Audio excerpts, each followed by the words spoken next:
समाज के इस कार्य को आगे बढ़ाता है।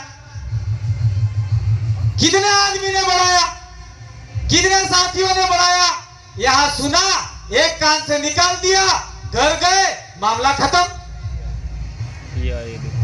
मैं एकता परिषद पे नहीं बोल रहा हूं, मैं हमें सभी आदिवासी भाइयों पे बोलना चाहते हैं कि आप लोग सुनते हो, समझते हो, लेकिन घर जाके भूल जाते हो। इसका कारण क्या है, क्यों भूल रहे हो? मैं कितनी देर से बैठा हुआ था, बोलने का मौका मिलने वाला था, बोलना ही नहीं चाहता था, लेकिन अंत में बोलने का मौका मिला। तो साथियों, जो भी मेरे साथी भाई हैं, मुझे सब्जेक्ट दिया उसका मैं थोड़ा सा बाद में बताऊंगा, लेकिन देश भर की जो समस्या है उसके बारे में बताऊंगा।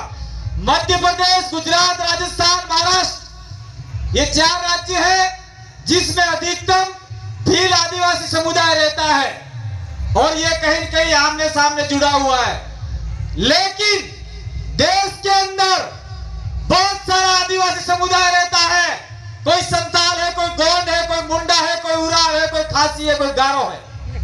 अभी मैं पिछले दिनों 8 दिन आसाम, मेघालय, सिक्किम, पश्चिम बंगाल का दौरा करके आया हूं, और वहां के आदिवासियों की हालत आप लोगों को या किसी ने बताई नहीं होगी। इसलिए हम लोग ये 4-5 राज्य के आदिवासियों की समस्याओं का गुणगान करते हैं, लेकिन देश के आदिवासियों का भी हमें समस्याओं का समाधान या उसकी ओर हमें ध्यान आकर्षित होना चाहिए, और हमें उनकी समस्याओं को समझना चाहिए। आप लोगों के पास 5 बीघा, 2 बीघा, 10 बीघा, 15 बीघा जमीन है, और इतनी जमीन भी है कि हम मर भी जाए तो दफनाने के लिए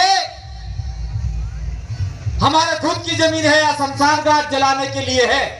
लेकिन जो 4-5 राज्य मैंने बताए, वहां पे अंग्रेजों के समय में आदिवासियों को चाय के बागान में लाया गया था मजदूरी करने के लिए, और वो जंगल साफ करके आदिवासियों की जमीन पे चाय के बागान लगाए गए, और 200 साल से आदिवासी वहां पे काम कर रहा है। इसका मतलब ये हुआ कि कोई झारखंड से गया, कोई छत्तीसगढ़ से गया, या कोई वहीं से काम करने लग गया। लेकिन उस समय उनको कहा गया था कि ये बाग बगीचे आपके हैं, जंगलों से आपको खदेड़ा नहीं जा रहा है, आपको हरे भरे जीवन में ही जीना है। चाय के बागान बना के दे दिए, और आज आदिवासी उस चाय के बागान में बधुआ मजदूर, बधुआ श्रमिक की तरह काम कर रहा है, और उसके पास खुद का मकान बनाए उतनी भी जमीन नहीं है। 200 साल से आदिवासी दूसरे राज्य से उस राज्य में, इस राज्य से इस राज्य में काम कर रहा है, लेकिन आदिवासियों के पास खुद की जमीन नहीं है।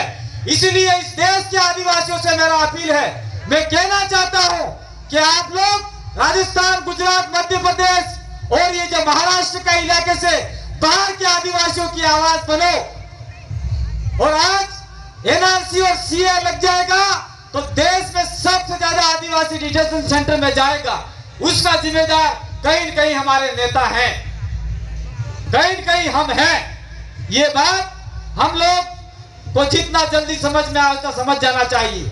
और मैं एक बात और कहना चाह रहे हैं, हम लोग, हमारे सारे वक्ता कह रहे हैं हमारे ये अधिकार है, हमारे वो अधिकार है, लेकिन अधिकारों की बात आती है तो हम लोग पीछे हट जाते हैं। क्यों हटते हैं पीछे? उसका कारण क्या है? अभी हमारे महेंद्र भाई कन्नौज बोल के गए, यहाँ प्रशासन ने 144 धारा लगाई है, लेकिन 144 धारा लगाई है प्रशासन भाई, तो हम 244 है, आपसे ज्यादा है। 5वीं अनुसूची का इलाका है, ये 144 आप लेके जाओ उधर समुद्र में डाल दो, यहाँ 244 चलेगा, आदिवासियों का राज चलेगा, हमको कोई नहीं रोक सकता। ये आपको कहना पड़ेगा, हमको भी कहना पड़ेगा। अभी मेरे भाई ने मेरे को जो सब्जेक्ट दिया उसके बारे में बोलना चाहूंगा, क्योंकि जो सब्जेक्ट का आदिवासियों का संगठन कैसे अच्छा बने, ये हमारा आदिवासी एकता परिषद का संगठन है।